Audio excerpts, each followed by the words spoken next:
संत कबीर उत्तर देते हैं, सोई हित बंधु मोहि भावे, जात कुमारग मार्ग लावे।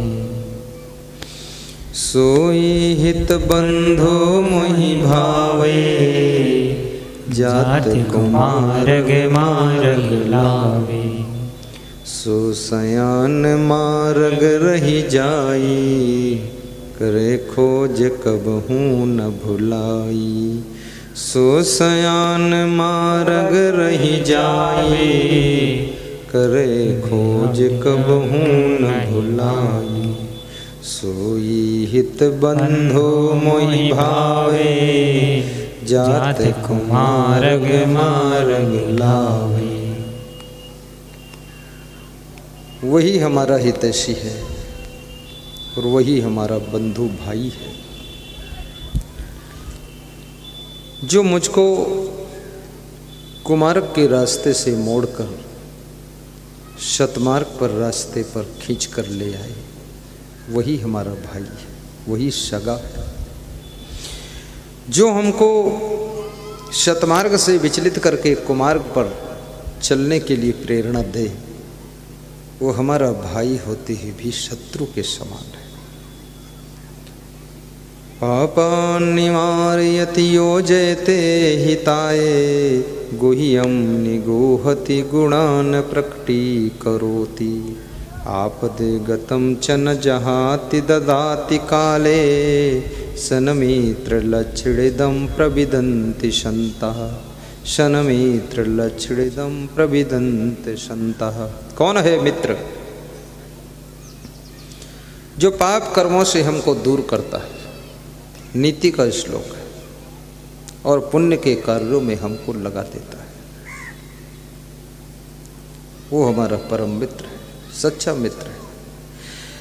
और जो आपत्ति काल में हमारी सहायता करता है, दुख में आकर के मदद करता है। सुख में मित्र बहुत होते हैं। चाय पीने वाले मित्र बहुत मिलेंगे, दूध पीने वाले मित्र बहुत मिलेंगे, लेकिन खून देने वाले मित्र कोई बिरले होते हैं। आप जब संकट में होते हो, धीरज धर्म मित्र ये नारी आपत्काल पर रखिए चाहिए। चार चीज़ों की परीक्षा जब तुम आपत्ति में पड़ जाते हो तब होती है। एक तो तुम्हारी पत्नी, ऐसे तो हर पत्नी कहती है कि तुम मेरे प्राणनाथ हो, लेकिन जिस समय तुम संकट में हो, उस समय प्राणनाथ कहने वाली पत्नी आपका कितना साथ देती है, तब पता चलता है ये जीवन संगिनी है कि केवल स्वार्थनी है। जब पति संकट में, और कितनी पत्नियां तो ऐसी भी होती हैं जो पति को संकट में डाल देती है। संकट में है नहीं तो संकट में डाल देती है। संकट में भी कई लोग तुमको डाल देते हैं। कुछ पत्नियां पतिव्रता धर्म का पालन करती है,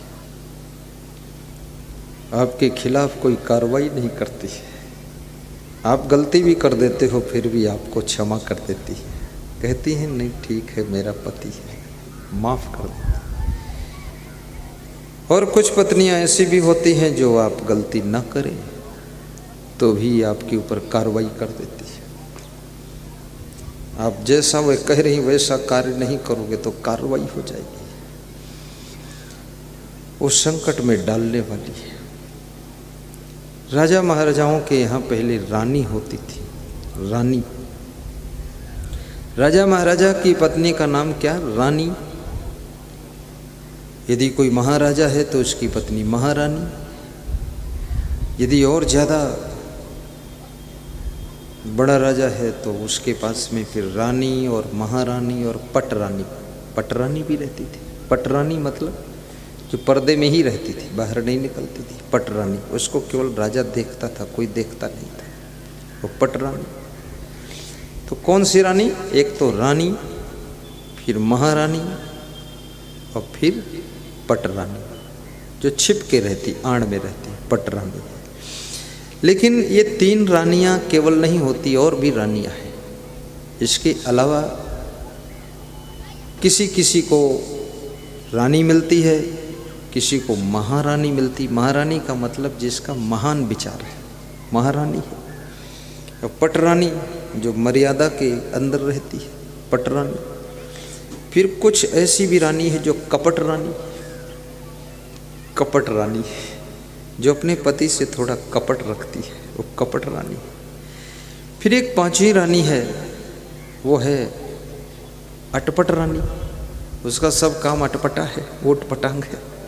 अटपट रानी, कितने लोगों को तो अटपट रानी मिली। और फिर एक 6ठी होती है वो खटपट रानी, जो सुबह से शाम तक खटपट मचाए रहे, झगड़ा करती रहे, वो खटपट रानी। फिर एक 7वीं होती है जिसको कहते हैं चटपट रानी, जो टेस्ट लेती रहती है, सब माल खाते रहो, वो चटपट रानी है, चटर पटर। फिर 8वीं है वो है झटपट रानी, जो फटाफट सब काम करती है, दौड़ दौड़ करके, वो झटपट रानी है। और फिर एक 9 नंबर की रानी होती है, उसका नाम है लंपट रानी। लंपट रानी। अब तुम्हारे भाग्य में किस प्रकार की रानी तुमको मिली है, ये हिसाब तुम लगाना। और कितनों को मिली है रानी के बजाय है रानी, तो रात दिन हैरानी में पड़े हुए। यदि आपका भाग्य है, पुण्य है, तो आपको महारानी मिल जाएगी। ऐसा नहीं कि खाली राजमहलों में महारानी होती है, गरीब के घर में भी जो महान स्त्री है, जो पूरे घर का ख्याल रखती है और महान कार्यों में प्रवृत्त होती है, वो महारानी होती है।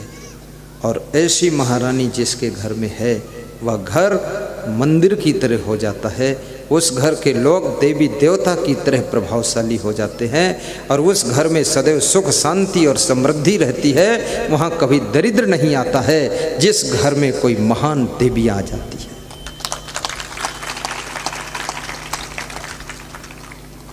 और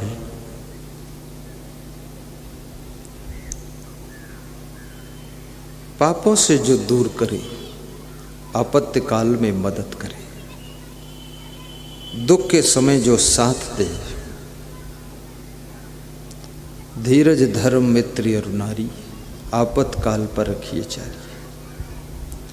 आपके पास में कितना धैर्य है, इसकी परीक्षा भी दुख के समय होती है। प्राय लोगों का धैर्य जब दुख में पड़ जाते हैं तो टूटने लग जाता है धैर्य। और धैर्य, ये धीरज तुम्हारा परम मित्र है। शास्त्रों में लिखा है कि जिस समय सब लोग तुम्हारा साथ छोड़ देते हैं, लेकिन यदि तुम्हारे पास में धीरज है, तो धीरे धीरे तुम फिर सफलता की ओर जाते हो। महाराणा प्रताप जब मुगल शासकों ने उनके किले पर कब्जा कर लिया, तो महाराणा प्रताप अपनी जान बचाकर किला छोड़कर चित्तौड़ से दूर जंगल में चले गए। किला छूट गया, खजाना छूट गया, सेना छूट गई। महाराणा प्रताप का घोड़ा साथ में है, चेतक, घास की रोटियां बनाकर खाते हैं। सब छूट गया है, लेकिन धैर्य नहीं छूटा है। और धीरे धीरे जंगल में नई सेना का निर्माण करते हैं और पुनः मुगल शासक के ऊपर आक्रमण करते हैं, अपना किला वापस प्राप्त करते हैं और फिर से चित्तौड़ की गद्दी पर विराजमान हो जाते हैं। तुम्हारा कुछ भी खो गया हो, याद रखना, यदि तुम्हारे पास में धैर्य है, बिजनेस जीरो पर चला गया हो, सर्विस में भी बाधाएं आ गई हों और खेती बाड़ी भी कमज़ोर हो गई हो, परिवार में बीमारी बहुत चल रही हो, जिस काम में हाथ डालते हो वो काम बिगड़ जाता है, ऐसी कंडीशन में तुम्हारा मित्र कोई है तो धैर्य है। अगर धैर्य आपका नहीं टूटा है तो तो एक न एक दिन बिगड़ने वाले काम भी बनना शुरू हो जाएंगे, और जिन्होंने साथ छोड़ दिया हुआ फिर साथ में आना शुरू हो जाएंगे। और धैर्य यदि तुम्हारे पास में है तो आपका सारा सिस्टम फिर से स्ट्रांग होना शुरू हो जाएगा। इसलिए मनुष्य को घबराना नहीं चाहिए, हिम्मत साहस से काम करना चाहिए, और कभी न कभी किनारा जरूर आएगा। डरिए मत, घबराइए मत, हिम्मत रखिए और अपने साहस का परिचय दीजिए। बड़ी विचित्र बात है। किसी राज दरबार में एक गुरु रहता था, उसको राजगुरु कहते थे। राजगुरु धीरे धीरे बूढ़ा हो गया, उसको बुढ़ापा आ गया, कमजोर हो गया। और जब बूढ़ा हुआ तो उसके मन में एक चिंता हुई कि मेरे बाद मेरा पद कौन लेगा। ये राजा साहब के राज दरबार में राजगुरु कौन बनेगा। उसके पास में बहुत से शिष्य लोग थे, शिष्यों में चुनाव करना था, कौन सा शिष्य राजगुरु बनेगा। तो उस गुरु ने सोचा इनकी परीक्षा ले लिया जाए शिष्यों की। तो शिष्यों से कहा कि आश्रम के पड़ोस में नदी है, नदी में पानी बह रहा है, तुम लोग आज सब नदी की ओर टहलने के लिए जाओ। अब शिष्यों को पता नहीं है क्या परीक्षा हो रही है। नदी की ओर टहलने की शिष्यों ने देखा कि नदी में सेव फल बहते हुए एपल आ रहे। तो जितने भी शिष्य थे सबने नदी के किनारे जा जा करके एक सेव मिला, दो सेव मिले, उठा उठा कर खा लिया, ले लिया झपट करके। लेकिन एक शिष्य ऐसा था जिसने उठाया तो, लेकिन उसने कहा कि ये सेव फल मेरा खाने का हक नहीं है, ये किसी का बहकर आ रहा है, तो मैं पता लगाऊंगा कि किसका ये सेव फल है, उसको ही सौंप दूंगा। तो नदी के किनारे किनारे चलते चलते चला गया। बहुत दूर जाने के बाद एक सेव का बगीचा मिला। उस बगीचे के अंदर गया और अंदर जा कर के बगीचे की जो रखवाली करता था उससे मिला और कहा कि आपके बगीचे के सेव फल टूटकर नदी में गिर गए और बहते हुए जा रहे थे, एक फल मुझको मिला है, तो मैं आपका फल आपको वापस देने आया हूँ। तो बगीचे का मालिक बोला, वो जो माली था जो बगीचे को संभालता था, उसने कहा अरे इसको तुम खा लेते, इतनी दूर तुम वापस करने आए, फालतू मेहनत किया, इसको खा जाना चाहिए था। बोले नहीं नहीं नहीं, किसी दूसरे का खाना ठीक नहीं होता, आप लीजिए, तो आपके बगीचे का फल है। तो उसने कहा मेरा बगीचा है ही नहीं, मैं तो इसका रखवाला हूँ, ये बगीचा तो राजा साहब का है, आपको वापस करना है तो उनको वापस कर दो जाकर। तो वो शिष्य उस सेव फल को लेकर के राज दरबार में पहुंचा और राजा साहब ने देखा कि कोई छोटा बालक खड़ा है। बुलाया, तुम क्यों आए हो? तो उसने वो सेव फल उनके टेबल पर रख दिया कि आपको आपका फल देने के लिए आए। बोले मेरा फल कैसा है? बोले नदी के किनारे गुरुजी ने सबको भेजा था देखने के लिए कि नदी का दर्शन कराइए, टहलाइए। तो वहाँ नदी में सेव फल बहते हुए आ रहे थे, तो हमारे सभी गुरु भाइयों ने, गुरुदेव के शिष्यों ने एक एक दो दो फल उठा उठा कर झपट के खा लिया।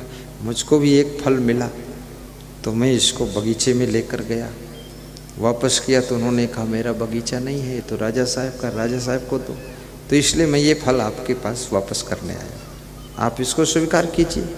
किसी का फल ऐसे लालच में नहीं खाना चाहिए। तो उस राजा ने देखा और कहा तुम राजगुरु के शिष्य हो? बोले हाँ मैं राजगुरु का शिष्य। राजगुरु को बुलाया गया तो राजगुरु से पूछा ये सब शिष्यों को आपने नदी किनारे क्यों घूमने के लिए भेजा? बोले बस इनकी परीक्षा कर रहा था, मैं बूढ़ा हो गया था सोच रहा था मेरे शिष्यों में से कौन सा शिष्य है जो राजगुरु बन सकता है और उसको अपना पद दे करके मैं संसार छोड़कर जाऊं, तो मुझे अभी तक खोज में कोई मिला नहीं। तो राजा साहब आपने मुझे बुलाया, क्या कारण? बोले आपका शिष्य सेवफल लेकर आया है। तो उससे पूछा गया कैसे सेवफल तुम लाए? बोले नदी में मिला, सबको मिले थे सेवफल, सबने खा लिया और मैं सेवफल जिधर से बह कर आया उधर गया तो सेव का बगीचा मिला। बगीचे में एक माली था, उसको मैंने वापस किया। उसने कहा बगीचा मेरा नहीं है, तुमको खा जाना चाहिए, इसको यहाँ लेकर आए फालतू। तो बोले राजा का बगीचा है, राजा को दो जाकर। तो मैं राज दरबार आया और राजा साहब को सौंप दिया कि उनका सेवफल है, हम फ्री में कैसे खाएं। तो राजा ने राजगुरु से कहा कि आपका यही वो शिष्य है जो राजगुरु बनने लायक है, जो कि इतना त्याग और संयम रखता है, अपनी जबान पर कंट्रोल रखता है।